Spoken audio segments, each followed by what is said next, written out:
Good evening, welcome. I'm John. I'm a bookseller at Literati bookstore in downtown Ann Arbor, Michigan. We're so pleased to welcome Alic this evening in support of Bad Thoughts and in conversation with Kimberly King Parsons. If you're just joining us, just a reminder that the chat is closed, but you can keep the chat window open. I'll be sharing links to purchase Bad Thoughts from Literati throughout the event in the chat box. And the Q&A is available to you, however. So whenever you have a question, please feel free to submit it using the Q&A, and I'll ask a selection of your questions at the conclusion of the conversation this evening. Live transcription is also available to you using the CC icon on the bottom of your screen. If you're watching us later on YouTube, there are always links to purchase books in the description directly below me, right down there. You'll also find a little typewriter button here in the corner where you can subscribe to our channel to be kept up to date with all of our at-home with Literati events once they become available there. And as a reminder, you can always shop for more books at literatibookstore.com to have shipped to your home anywhere in the United States. And if you live in Southeast Michigan or the Ann Arbor area, and you're not avoiding art fair, which is happening downtown this week, our doors are open to the public for in-store shopping. But most of all, we'd just like to thank you for your attendance this evening or this morning or this afternoon, depending on when and where in the world you may be joining us. So without further ado, I will introduce our author and our moderator. Alic is the author of Bad Thoughts and a forthcoming novel. Her story, The Intruder, was shortlisted for the CBC Short Fiction Prize 2019. And My New Life was published in No Tokens Journal. She lives in Los Angeles. Speaking with her this evening, Kimberly King Parsons' debut collection, Black Light, was longlisted for the National Book Award and the Story Prize and was a finalist for the Texas First Fiction Award, the Edmund White Award, and the Oregon Book Award. A recipient of fellowships from Yaddo, Columbia University, and the Sustainable Arts Foundation, Parsons lives in Portland, Oregon, where she is at work on a novel forthcoming from Knopf about Texas, motherhood, and LSD. Please join me in welcoming Alic and Kimberly King Parsons into your living rooms. Hello, hello. Hi. Hi. Congratulations. Thank you. Thank you for doing this with me. This is so cool. This is like my ideal place to do an event, which is also my living room. So yes, yeah. I love being welcomed into your beautiful living room as well. I think maybe the coolest thing for you to do at the start would be to read a little bit from something just so people can hear, and then we'll chat once you're finished. Totally. Okay. Yeah, I can do an excerpt from the first story called My New Life. I'll just dive in. It's not the beginning, but here we go. A few days later, I accompanied Liam to an upscale wine bar for his friend Quinn's birthday. When we arrived, Quinn waved over to us to join the group in the reserved balcony area. He looked to be in his late 40s with grayish hair and neatly trimmed stubble, which is to say, totally forgettable. Apparently, we've met before, but I couldn't place him. Now that I'm married, I have a hard time remembering men's faces. There is nothing that makes them stand out, I guess, unless if they're hideous. I'll probably remember them as a courtesy. Liam ordered our drinks, and I listened politely as a circle of men discussed exotic trips they were about to take or had just returned from. Anytime someone spoke, I would smile and push air out of my nostrils in a polite, low-impact laugh. After a while, I couldn't remember what I was doing there. Everything had lost its meaning, and all I could think was, don't touch anyone's penis. Don't do it. Imagine what would happen if you did, like, right now. Think about anything else. Look up at the ceiling tiles. What is that? Distressed tin? Elegant choice. Very modern. But once I thought it, I couldn't stop. I fixed my gaze on the assortment of black and gray dress pants before me. They all looked so vulnerable, so up for grabs, concealed only by thin layers of fabric. I imagined them as wind chimes waiting to be struck. The impulse wasn't sexual, it was destructive.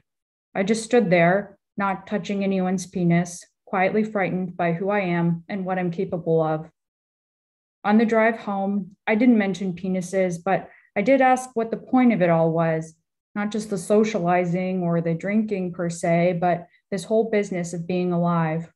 Liam ignored me and instead asked if I could hear it, that churning sound the car was making. He told me it had been doing that for weeks and he couldn't figure it out.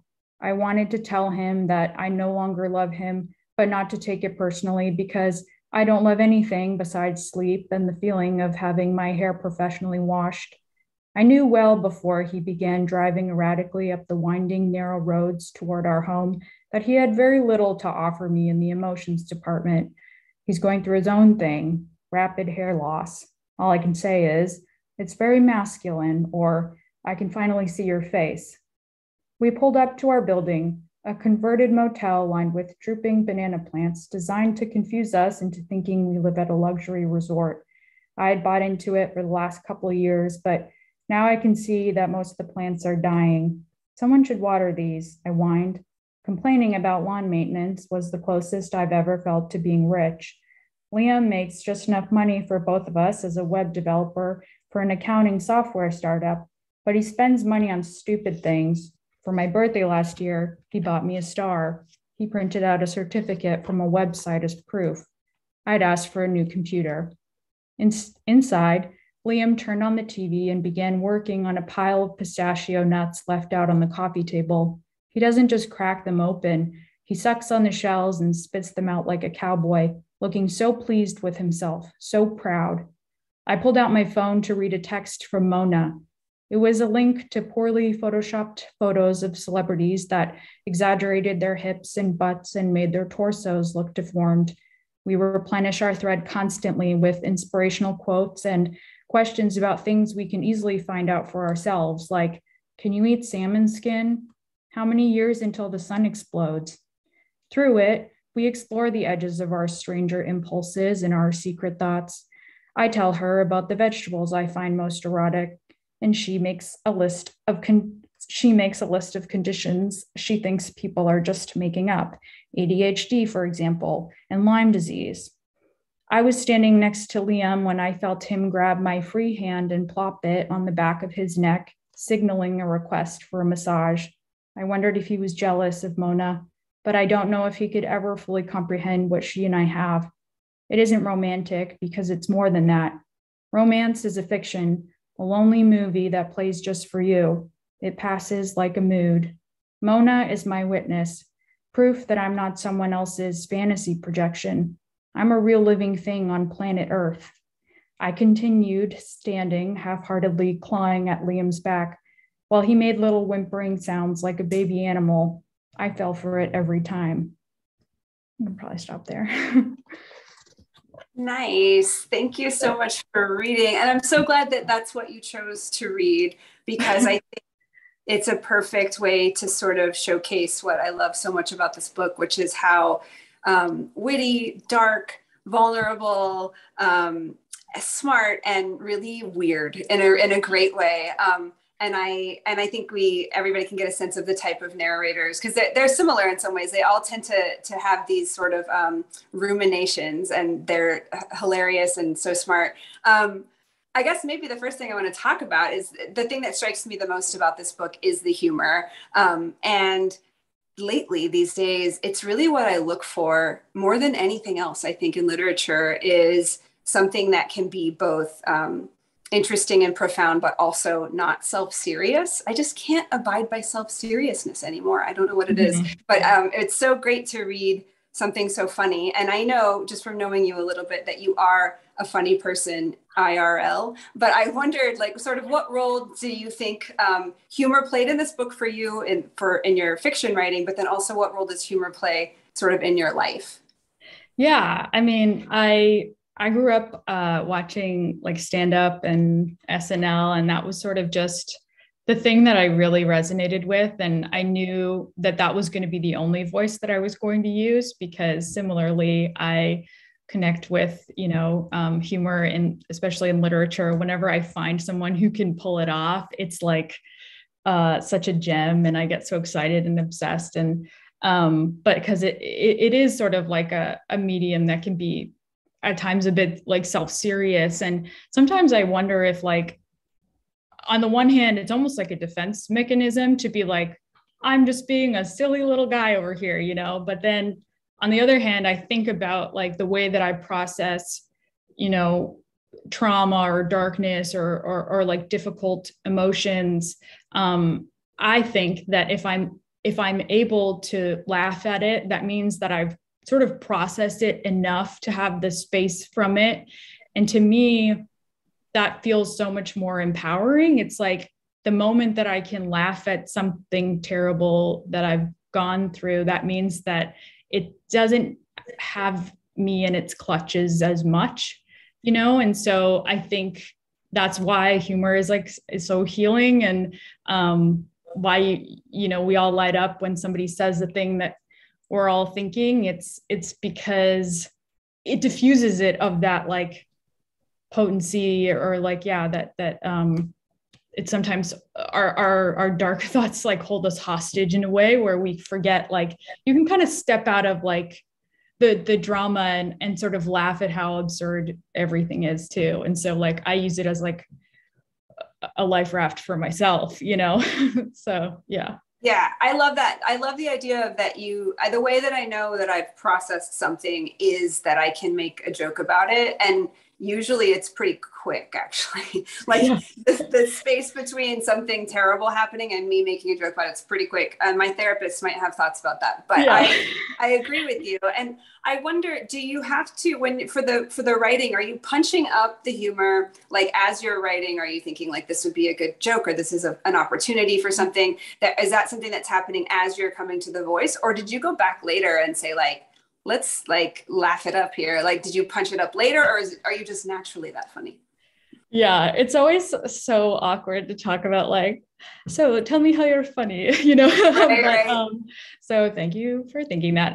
Yeah, no, and I guess my approach with writing is more of like the like, even like Fran Lebowitz talks about like just writing like one line at a time and not being super prolific. And so I think I spend a lot of time actually in my head, which I like to say is like still working, you know, but before I actually kind of sit down and start writing it. But I do have a list of like kind of one-liners or notes or little jokes. And sometimes I'll make a scene work just to like fit that joke, because I'm like, this has got to go in there somehow, you know?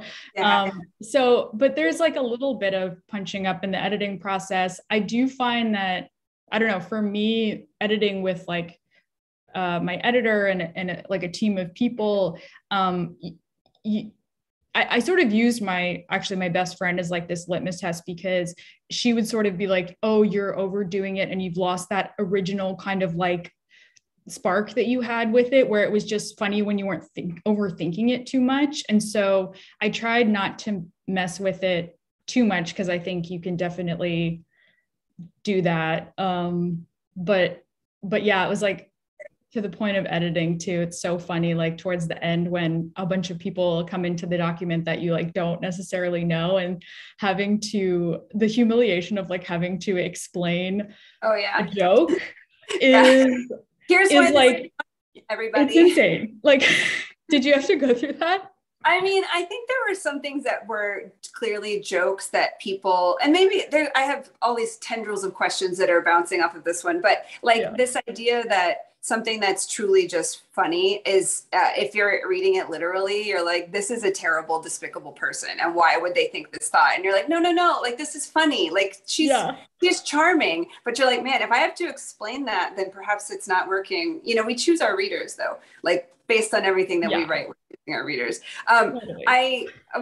So I just quickly, because I wanted to talk about this interstitial. So in the collection, for those of you who have not read it yet, in the collection, there are stories. And then in between are these sort of interstitial pages with just bad thoughts. And they're just like one-line thoughts. And I know, just having read a little bit about you, that for a while you had an Instagram series that was just sort of these like, almost like aphorisms or just these little thoughts. And I like, they're very funny and very relatable, and they're not really connected to anything else. They're just, I mean, sometimes they're connected to each other, like they'll bounce off each other, but but they get to sort of float freely in this really cool way. And I guess I just wanted to talk about two things. One is how the idea to sort of preserve that as like purely interstitial material that's just going to be in between the stories. And then also you have a pretty interesting path of coming to creative writing, to fiction writing, because you did have this sort of Instagram series that was successful, that had a broad readership. And I guess maybe just however you want to talk about both of those things. Yeah. It's funny because, you know, people have been calling it tweets, and the fact that I chose Instagram, clearly like a pretty photo heavy medium, right, to be like, this will be the place that I write little one-liners, you know, but I got to Twitter so late that like no one follows me on there, and I still like don't really understand how it works. And I don't know. So I just sort of, I kind of, this was over quarantine. So I had obviously a lot of time on my hands and was coming up with all of these one-liners. And this was, you know, kind of in the midst of me working on this manuscript, which I was so precious about. And it was this private thing.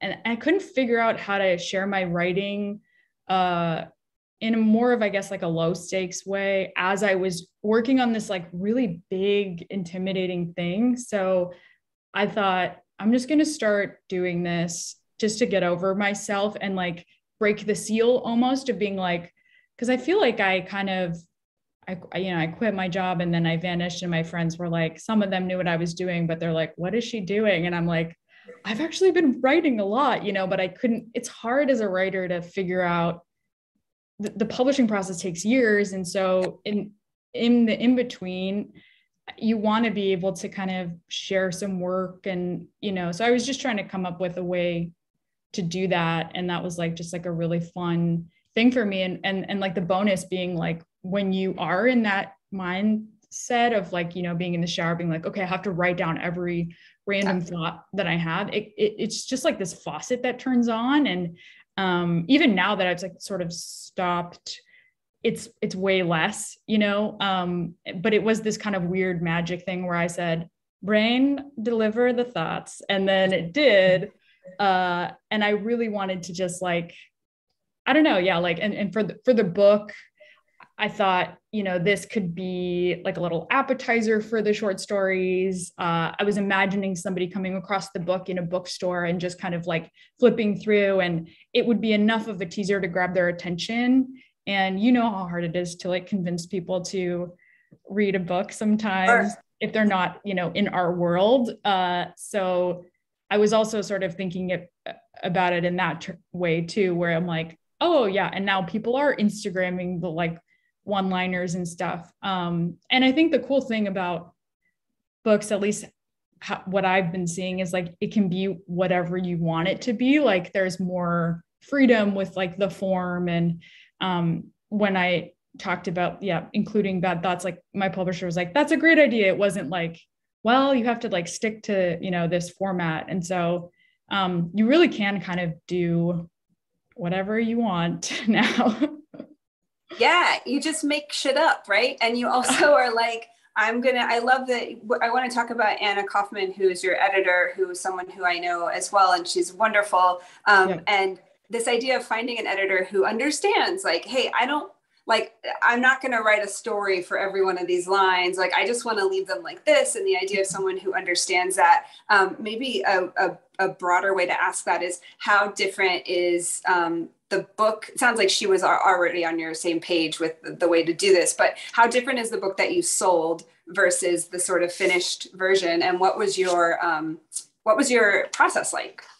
Yeah.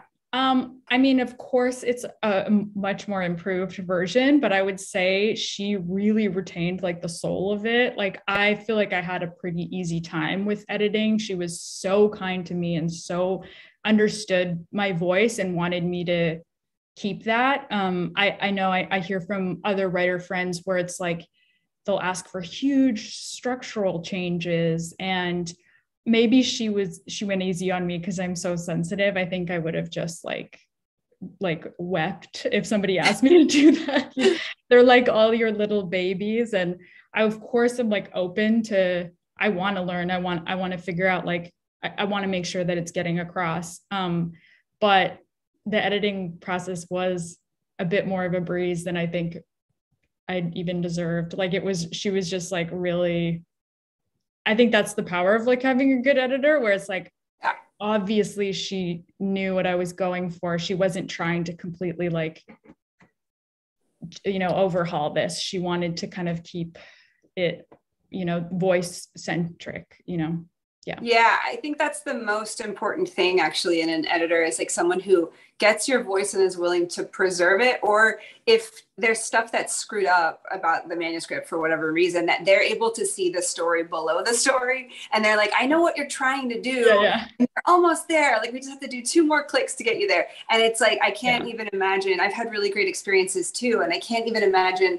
what it must be like to have someone who's sort of like at odds with the project. I guess it's unusual that for someone to be completely at odds, because then they probably wouldn't have bought it in the first place. But But yeah. And also, I guess something that brought you and I together was that we had a similar setup in terms of our book deals. Like, you had 2-book deal, short story collection out first, and then a deal for a novel that did not exist. I don't know if yours existed or if it existed a little bit. Mine didn't exist. And I kind of pretended that it did. And now it does. Happy day. But I feel very seen right now. Yes. Yeah.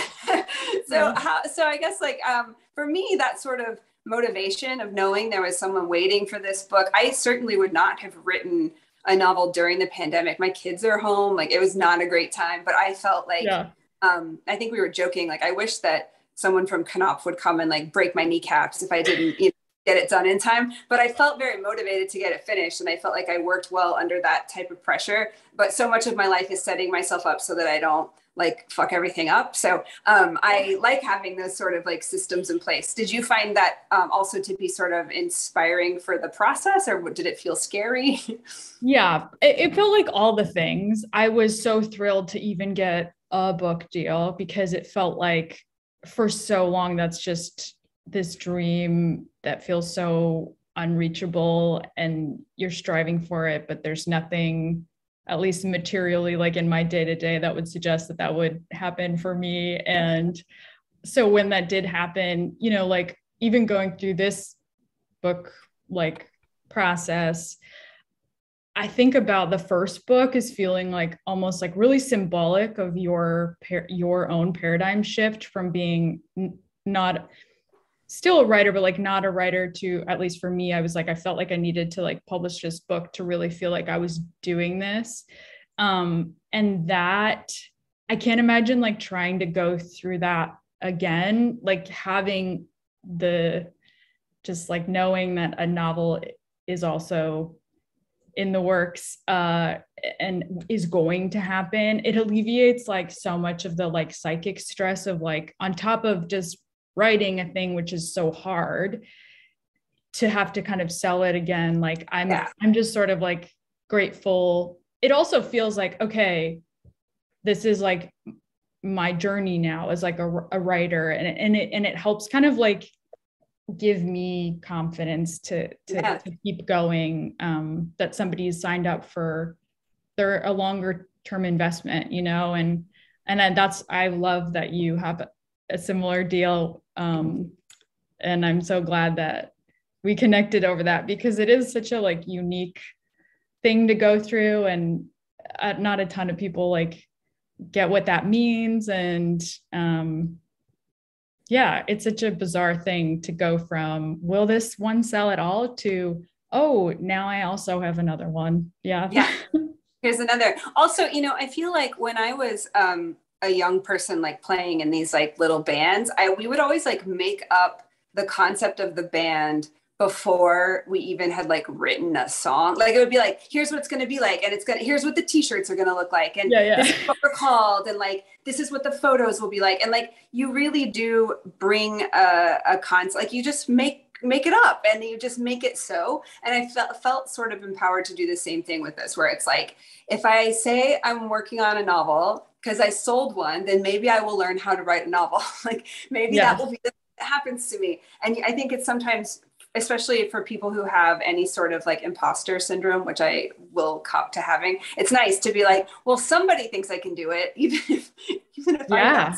Oh my God, you're constantly searching for like any sign, like I was getting like, it was getting weird for a while. I was like watching this YouTube astrologer just like every week being like, is it gonna happen for me? You know, like you cling to, like, I remember like in the early days, like one like good email from or like a compliment from my agent, I would be high for like the rest of the day, you know, like it means so much because it is such a lonely thing. And you kind of are grasping at like, is this a viable thing? Is this going to happen?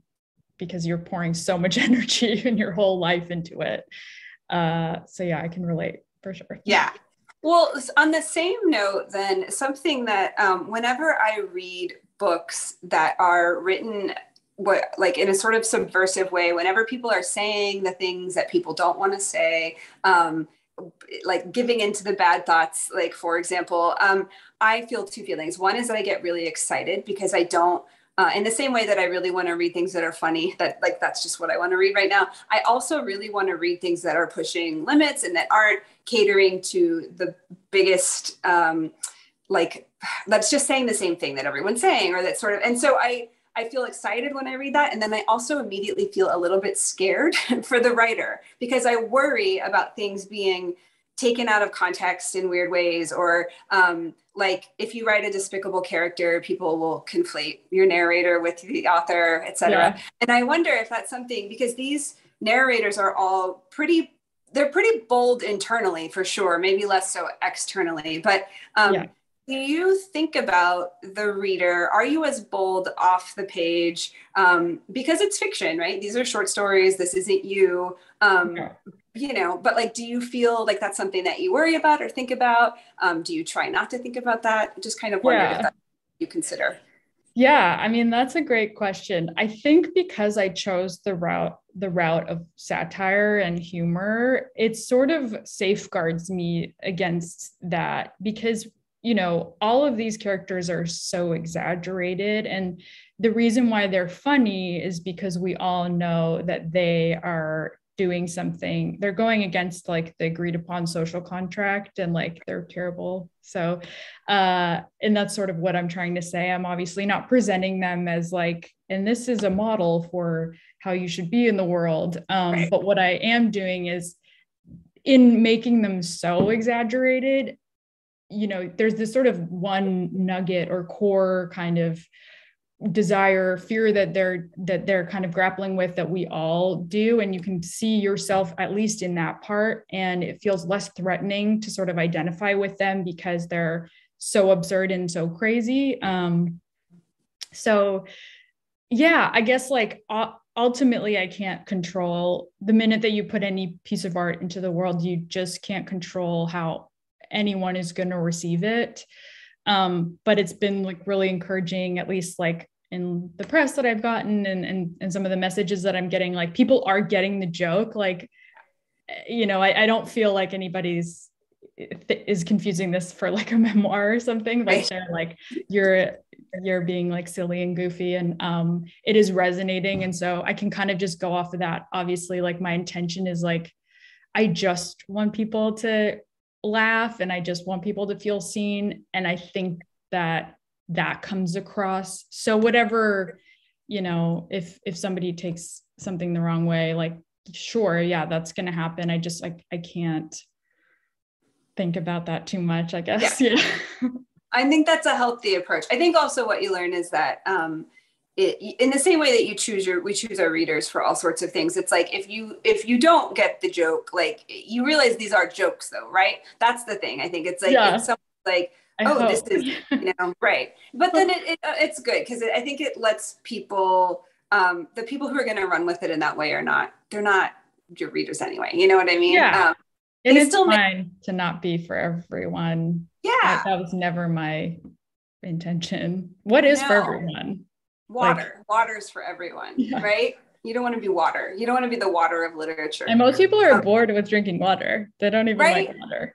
They want to add those little capsules to it to get the flavor. They want to effervesce. Something else I noticed that it's, you know, the sort of industry standard, I always think of it as like third person past tense is like what people kind of expect when they pick up anything. I almost exclusively write in first person, largely present tense, which I've learned, Goodreads tells me, is people have feelings about that. But I know don't look at that. I know. I know. So all of your stories in this collection are first person. And I wonder, just sort of, I feel like it's less, the reason why I like first person is because it feels like less of a constraint or something. It's like, let's just get right into the story. And it feels like less artifice somehow, even though of course it's like all artifice. But I wondered if you have ever tried to do third person stories, if you intentionally were like, no, these are all going to be first person. In my book, I had one that's third person because I really needed to see her from the outside to show just how like batshit crazy she was, because I didn't think that you would know it from being in her head. But besides that, they're all first person. But I just wondered if when you were doing this is like obviously intentional, but just your thoughts about using first person in general. Yeah, I think because it's so voice driven, it's not, none of these are super plot heavy. And yeah, I do feel like that sort of like storytelling, like once upon a time, it as I've tried to write that, it doesn't feel like that's for me. Other people do it so well, but it's like just not something I'm going to do. Not never, but it's especially with your first book, you kind of just like want to write all the things you want to write, that you would want to read and that your friends would want to read. And to me, like I've always been really drawn to like first person interiority, like Sheila Heti, and like I do love getting inside someone's head, and I'm writing about thoughts, and so it makes sense. I do have one story it's still first person, but it's sort of this like disembodied spirit baby kind of, kind of willing its or trying to will its host parents to have sex so that it could incarnate. And that was sort of a bit of a removed, bird's eye view of like their relationship through the experience of this ghost baby. So I guess that's as close as I got. Yeah. Yeah, you were really playing with the idea of a person there, not so much the first. The first was there, it was the person. Yeah, I love the ghost baby. I love that also because like you're saying, it's like you can do whatever you want. You can narrate from wherever. You can make these choices all along the way. I really love your first lines. There's so many great ones. One of my favorites is the first thing she had me do was smell her sock.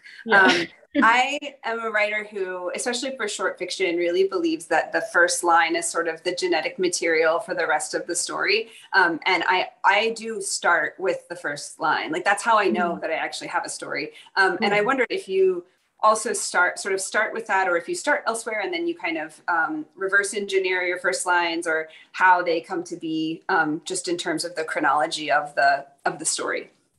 Yeah, absolutely. I start with the first line. The first line is everything. I have this like almost, I don't know, superstitious feeling about that first line and how it comes to you. And in a lot of my stories, that sort of laid the foundation for a story that I didn't know where it was going. Like in Tug's Been Released, like, what if this is hell? That was something that was uttered at a bachelorette trip by, like a girl that was sort of, philosophically being like, Earth is hell, and I just thought that's so hilarious. Like what, and then that's how I started that piece. Or don't stop until you recognize me. Like I've always tried to like hold on to them because it goes back to like that original spark, like whatever that like raw ingredient thing is, you do like, there's a reason why it spoke to me from the ether, and then hopefully that'll translate. And so I try to not mess with that too much. Yeah. And I guess also I feel like you do a similar writing of there's a sort of elliptical feeling in a lot of ways where even if we're not like reaching back to the very first line, like it's not like a pat tied with a bow kind of feeling, but where it's like it's in relation to the first part of it. And is it the same way for you with the last lines? Is it that when you sort of reach the last line, you're like, this is it, I know I'm finished? Or is that a different experience than your first line? Yeah, I think that also goes back to like just really being into stand-up comedy and like the callback, or even like music, and sort of just like you want to start and end strong. I think we recognize how difficult it is to get people to pay attention. And so I'm so mindful of like, how do I keep you on the hook every sentence, but especially like the beginning and the end, and then you come away from it being like, oh damn, like I think about all of those elements, and getting to read it so much at different readings and stuff, that really helps too, because you can kind of see like what audiences like laugh at or respond to, and using kind of that to like dictate how it's working outside of like you just being alone with the work.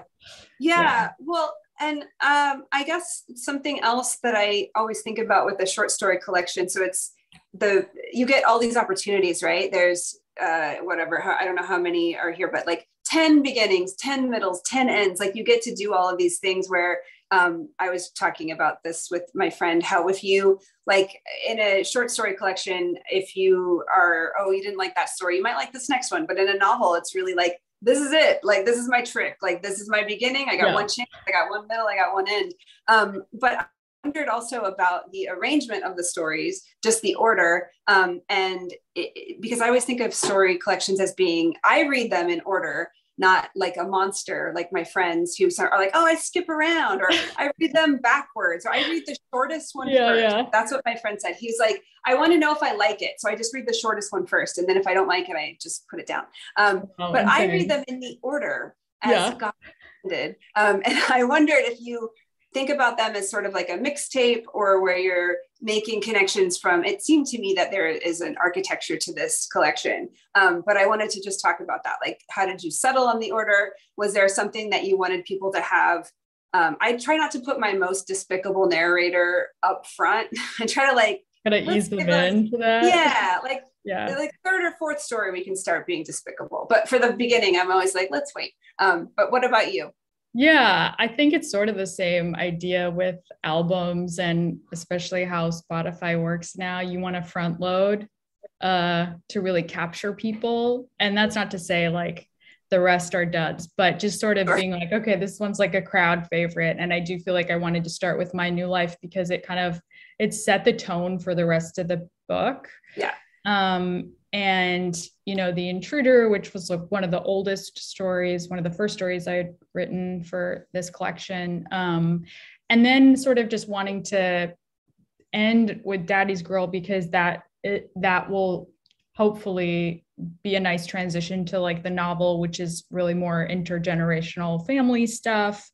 And that felt like, okay, it's the end of this book, but it's sort of maybe like a teaser to what's coming. Nice. So that's sort of how I thought about it. Yeah. Nice. I love that. I guess one of the things I always like to ask writers is there, it could either be a story or a moment that was a particular like pain in your ass to write, like that was really hard. And or a moment that you're most proud of from Bad Thoughts. Oh, wow. And it could be the same moment. Sometimes it's the same moment. But was there a story that was harder than the rest, or was there one that came really easily, or something like that? Yeah, that's funny because my brain just goes to what was the hardest? Right. What am I most proud of? I don't know. Yeah, giving up was pretty tough for whatever reason. I couldn't figure it out. And so it's about this woman, she's an illustrator, and she decides to sort of give up on being an artist. And the joke being like, no one cares. Being an artist is mostly an idea in your head. And it's also sort of like fetishizing like people with regular jobs. Like she goes to the pharmacy and watches the pharmacist helping, and then people are sweeping, and like you just kind of, when you're an artist, you're so like self-indulgent, and I don't know, I feel so mired in guilt every day for just like sitting around trying to write, that people outside of that, they have a valid existence. They're actually contributing to society or, whatever. Right. So I think maybe the difficulty was I was writing it at a time that I was really, really trying to be an artist. So maybe it was too much for me to consider, someone who's just like, I quit, like I'm out. Right. That's sort of my like psychoanalysis of it. Who knows? Maybe it's just sometimes they're just like difficult. But that's the one that I actually took to Chelsea Hudson to be like, is this like the worst thing you've ever read? Like, and she was actually like so kind and really like brought new life back into it and made me feel like, no, there is something there. And I remember she pulled out the one line actually that like I was proudest of. And she was like, this is like the nucleus of like the story. And it was like, most people go their whole lives without asking themselves, like, am I good?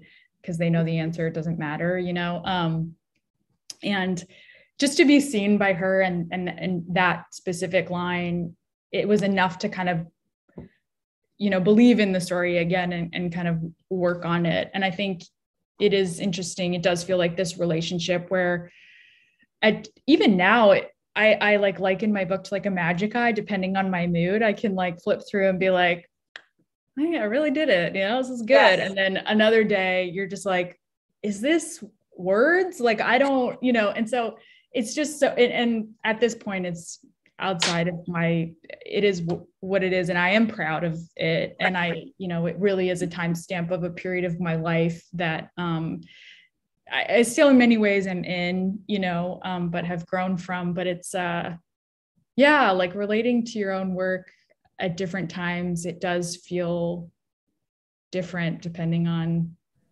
what state you're in and how confident you feel. Sometimes when stuff looks really bad to me, like my own work looks really bad for whatever reason, I'll pick up something that I know is good. And then I'm like, yeah, Joan Didion, I don't know. And I'm like, see, it's not the work. It's me. It's you. Problem. Yeah, that's a good, okay, I'm going to do that next time. That's a good exercise. I'm just not into it. I have other questions, but I wanted to give a chance for some of our audience members I can chime in too as we go because I have a few more things to ask, but just to let some of them ask you questions. I think maybe John's going to join us. Hello, John. Hello. We don't have any questions currently in the Q&A box, but I will remind our attendees once again that they can submit them using the Q&A. I'll read them on your behalf, so please feel free.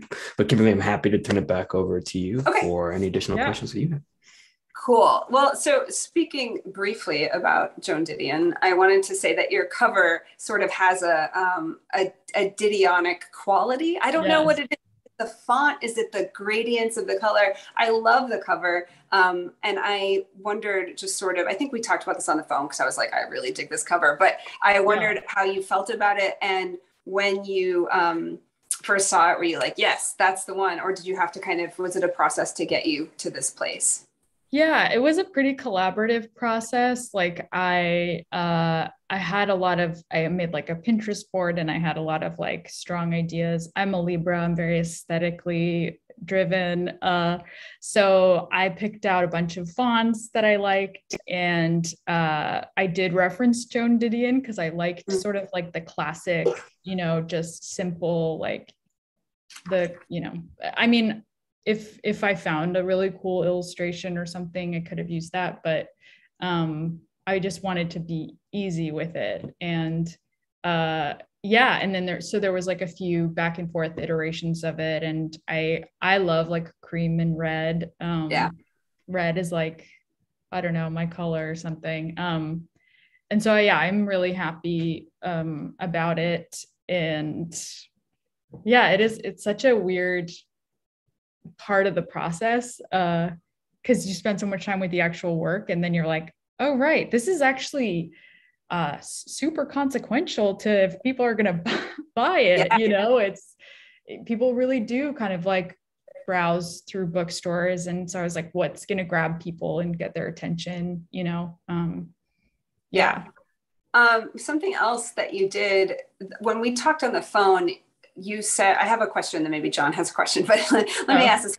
So we talked on the phone and you were telling me you were doing some book trailers, and I was like, awesome, that sounds so cool. And I had no idea that these are like beautiful short films, and they are such, I mean, clearly so much time and work was spent. And I love how you were able to translate these stories or aspects of these stories into this completely different medium. And I guess that was not at all, I was imagining like the cover animated. I don't know. I did not know they were like actual like films, and they're beautiful. And I guess I just wondered, maybe if you could talk a little bit about doing those.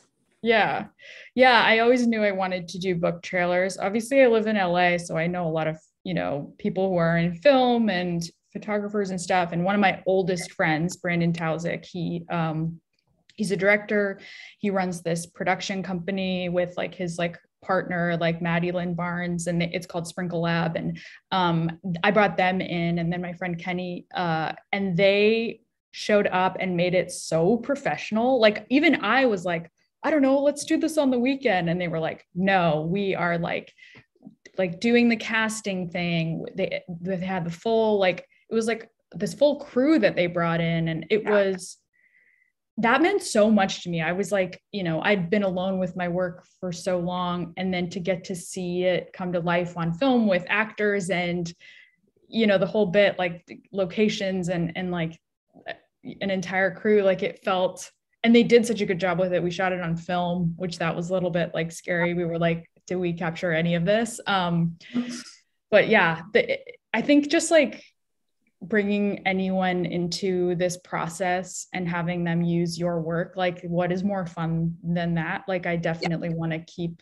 doing stuff like this. Like, even it's not even that the scenes were exactly in my mind's eye, but that's what I love about it so much, is that like it was through someone else's eye that they kind of interpreted it in this way that ended up being so on point and so exactly what I wanted to convey. So it was a lot of work though. Yeah.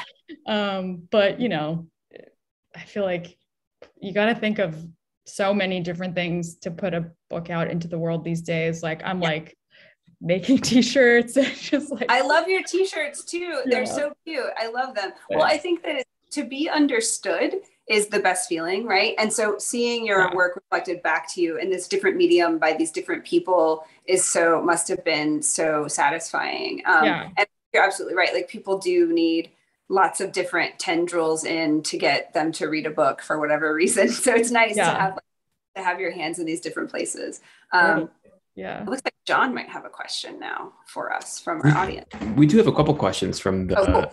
Okay, cool. The audience. The first is a viewer writes, do you listen to music when you write? Always curious about this. God, I wish that I could. I need total silence. I can't even do white noise. I love music so much, and my husband's a musician, but I cannot. Like, can you? Like, I don't know. I just, okay. Total silence. I'm also reading everything aloud. So I'm like writing a line and reading it aloud. So I can't even do like a coffee shop or something. I definitely can't.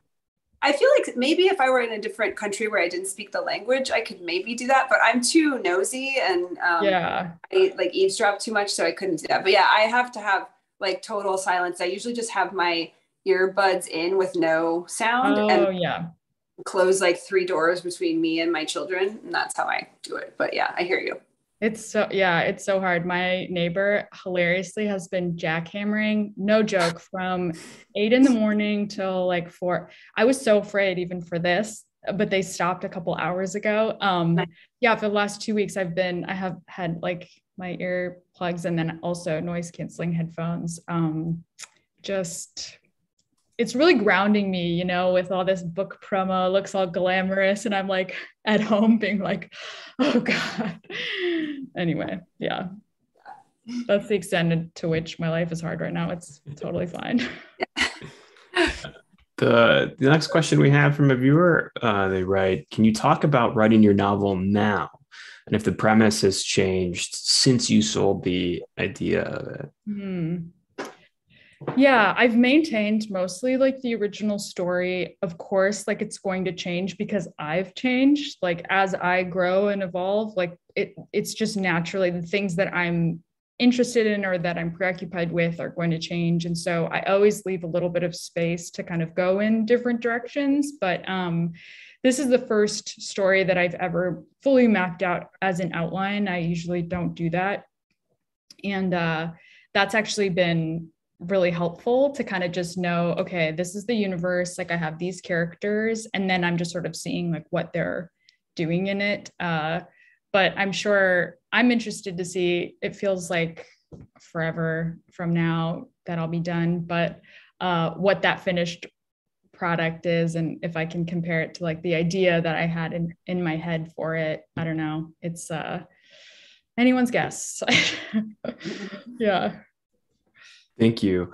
I'll mention also that Nada mentioned the shirts, and I've put a link to Nice. the website shop where you can buy. Right now, I'm looking at the "Love to Play God" by Sparing a Bug's Life shirt. Comes in four colors. So if you're interested, there's a link in the chat. There'll also be a link in the description on YouTube. We have another question from a viewer. Does your husband give feedback on your writing, or do you not share your work until you're done? Which I guess is maybe opens up into a larger question of who do you choose to let see your works in progress?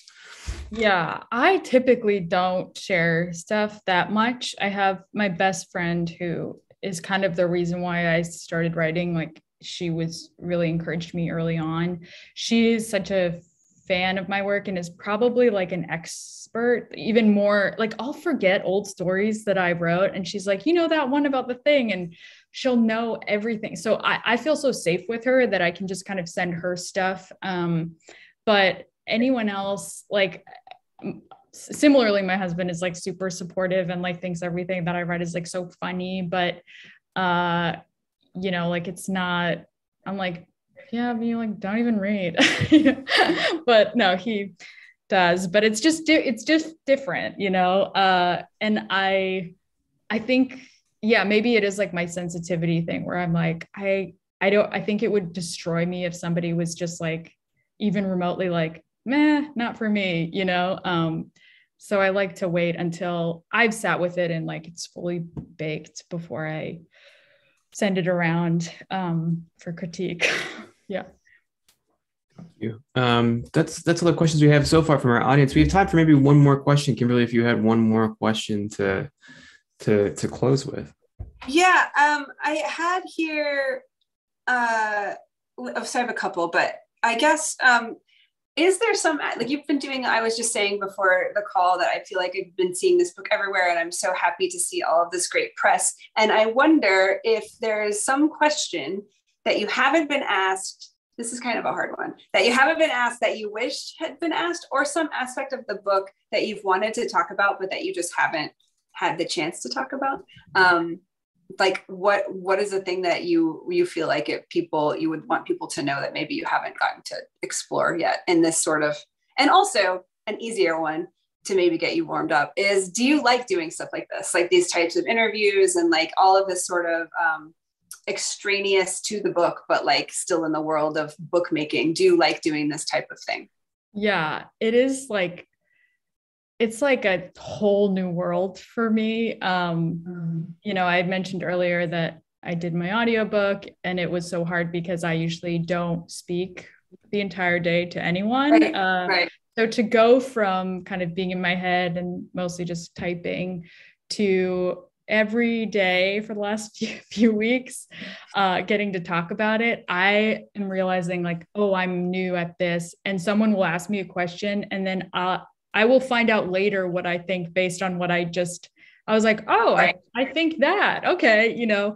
And of course it's like sort of humiliating to be practicing in real time, but I will say that I feel like I've gotten so much better and, or at least more comfortable with it. But yeah, a lot of the questions have been kind of around like the idea of bad thoughts and, you know, sometimes my answer is I'm like, I don't even know what that means anymore. And then I'll, you know, because I'm such a person where I like to process sit with something, process, come back to it, think about it, and like talk about it. But all that to say, like, this is so good for me to flex this muscle, because I feel so privileged and like so I can't believe that people want to talk to me about this book. Like, that's just been this like secret that I feel like I've had for so long, that it's just been so surreal and like nonstop. And I feel like I'm going to wake up in September and be like, what even happened, you know? But I mean, in terms of like things that people aren't asking me, like, yeah, I don't know. Like, hard question. So yeah. I feel like I don't like asking people questions that I would be like, why did you ask me that? Sometimes people haven't asked me that question. So yes. I feel like there are certain things though, whenever I'm like, someone would be like, what are you reading? And I would be like, I literally read those are the like 100 books a year, but I could not tell you a single one in this moment. And so it's a hard question, but maybe it's single one. Yeah. You know, I have no, it's like I have like, my memory's been wiped and I can't even recall a single, why is that? What is that? Like, I can't, I think it's normal. I think it's totally normal. Write it down.